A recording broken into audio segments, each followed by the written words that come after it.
As parents, we get so excited to see our kiddos go through their motor milestones. We are cheering, we are clapping, we are telling everybody about it when they first sit up, when they roll over, when they crawl, when they furniture cruise, when they walk, and especially when they start to talk. Is there anything cuter? Is there anything more exciting when they start to say mama, dada, ball? And it's really funny when kids choose different certain words to have as their first words.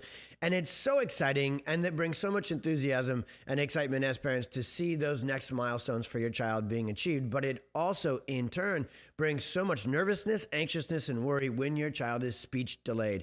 When they struggle with their milestones, specifically speech, verbalization, and communication, it's a big concern for parents, rightfully so, because communication is everything. And so when they get into interacting with peers, and especially we start to already think downstream to preschool and school and communicating with others, we know that addressing these speech delays is a very important thing to do. And perhaps you already awesomely have early intervention and speech therapy on your team. But one thing we will tell you in this video that no one else is talking about, but my goodness, do they need to, and it will surprise the heck out of you to learn that birth interventions like forceps, vacuum extraction, C-section, induction, and other common infant and toddler issues like torticollis, plagiocephaly, acid reflux, colic, and chronic ear infections are very strongly correlated and are root cause triggers of speech delays. We'll get into the science of how speech works in a very simple 3-step process with this video, and you'll see how stress on the nervous system, because nerves control muscles and muscles end up making speech, but there's so much neurological communication, pun very intended here with this video, and neurological coordination and connection that needs to happen to make speech happen. So if you have a child who is struggling with speech delays, and if you're in speech therapy and you're seeing some progress, but you're looking for more, or especially if your child is plateaued and stuck and not quite seeing progress in speech therapy, well, then that reveals even more so this root cause of speech delays conversation we're going to have here being very important for your family.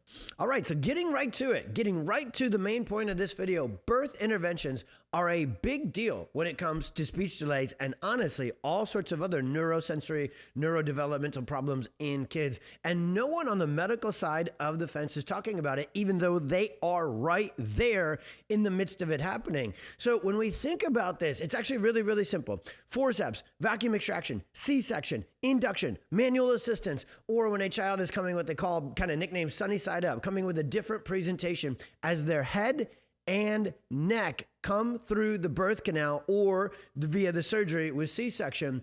The head and the neck is the most sensitive area for an infant. They cannot move it, control it, and protect it yet themselves. So those nerves and muscles and joints that are in the brainstem, cervical, and that area are very delicate, and they're very easily injured at birth, or what is called subluxated. Now, subluxation is when there is neuromuscular dysfunction. There's misalignment, there's fixation, and there's tension. And what happens is speech formation, so the expression of words, is dependent upon two things first. So speech is a 3-step process. Number 1 is the perception or the input of auditory information. Now, step 1 is really this sensory, auditory, that input into the system that is controlled by nerves. The nerves need to pick up these frequencies and then get the muscles to connect in that way. So step 1 of speech is actually input,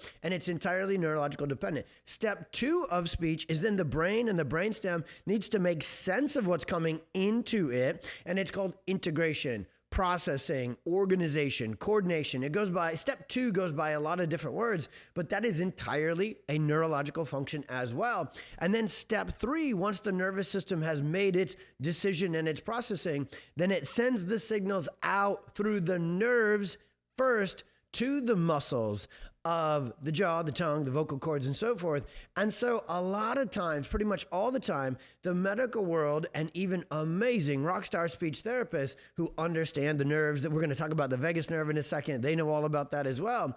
But we've kind of oversimplified speech delays and we've said, oh, it's a muscular problem. It's a motor problem. Well, the motor tone, coordination, formation, and execution of speech is entirely dependent upon neurological tone, coordination, and communication first. This three-step process, input, organization, output, is completely governed by the nervous system. And so birth trauma, birth interventions get into that area, that very delicate, non-protected, because the baby can't move their head and neck yet. And that is why a child who experiences gross motor or fine motor delays is much more likely to experience speech delays, because all of the control of gross motor function and fine motor function, which is speech, is all done right here in the brainstem and the upper neck area. We have nicknamed it air traffic control. And so a lot of times, here's the last thing I want to teach you with this video. There's actually signs of these speech delays and this trouble brewing, but because the pediatrician in the conventional system does not evaluate the nervous system, they only look at charts and growth and height and weight and stuff that is honestly not that important. They miss what's right in front of their eyes with the case history of birth intervention, and they don't know how to examine for what this is called neurological dysfunction, which is called subluxation. So they're not looking for it, so they're not finding it. But parents, there's another thing things that you can look for that are strongly correlated into this, what we call perfect storm sequence as well. If your little one was colicky and fussy, had difficulty turning their head on both sides, latching, nursing, swallowing, if they were refluxy, if they were constipated, and then if they especially had torticollis or plagiocephaly and chronic ear infections, those are all signs as well of this upper cervical subluxation and neurological dysfunction, because there is so many important physiological functions and developmental functions for your child that are all governed by that air traffic control of the upper neck, the brainstem, and the cervical area. And so what's really missing in helping children with speech delays is going one layer deeper and evaluating the nervous system, evaluating the tone, the coordination, and literally the communication of how the nervous system, its sensory input, its internal coordination, and then its expression and formation. So what happens with subluxation is subluxation can set up shop at any one of those three-step interchanges. Subluxation can interfere with sensory auditory processing. Subluxation can interfere with the brain's coordination, integration, and making sense of the sounds it's hearing and the sounds it's trying to make. And then especially subluxation can set up shop on the way out and interfere with expression. And so to know which one or where your child has it, a lot has to do with the severity. If a child has subluxation and neurological interference on step one, they're going to struggle the most with speech. But if instead they have subluxation between steps 2 and 3, maybe they're talking, they're communicating, but it's hard to understand. It's not real clear. And so they're working on that output. Well, if we clean up the neurological communication pathways with neurologically focused chiropractic adjustments, now speech therapy, OT, everything else that your child may be going through will work so much better, because the channels, literally the neurological communication channels, are opened up. I could teach you about this for hours on end. This video actually awesomely for you as a parent really simplifies the heck out of speech and connects the dots to something that has happened to 85 to 90% of our kiddos who come into our clinic, and we've seen thousands of them, who have speech delays. When we look at their case history, they have some documented birth intervention and birth trauma to the delicate nerves, muscles, and joints that are in charge of speech formation and so many other things as well. So because we are obsessed with root cause, not just symptoms and not just the outputs, but the actual root cause, that's how we know to look for it. And the final thing I want you to learn more about is not just how all this speech works, where subluxation, vagus nerve dysfunction, these other things come into play, but now in our office, we use this technology called the Insight scans, which can actually help us measure. They're sensory, they're non-invasive, they're crazy safe and easy. Take 15-minute scans, sometimes even less, to find this subluxation, find this neurological dysfunction and this interference that could be the root cause of your child's challenges.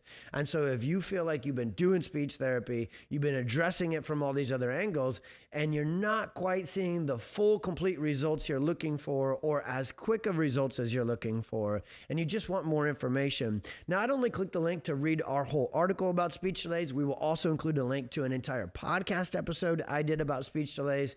But I want you to go to the directory, if you're watching this on our pxdocs platform, and fill out that form and get connected to a nervous system focused office and just schedule a consultation and your insight scans. If you're local to us and PwC Chiropractic, we'll put that link in with this video when we post it up, and you can get scheduled, get a consultation, get an examination with us, because for so many kiddos, now when they come into our office and get adjusted, I can communicate with them, I can talk with them, we can do life, have fun together, because their subluxation is out of the way, so that neurological interference is out of their way, so they can catch back up with their milestones, including their speech, and experience the greatest quality of life. If this video helped you and you want more information, just simply comment speech below and we'll send you that article, send you the podcast, and get you connected to the resources you need to get optimal, incredible results for your child.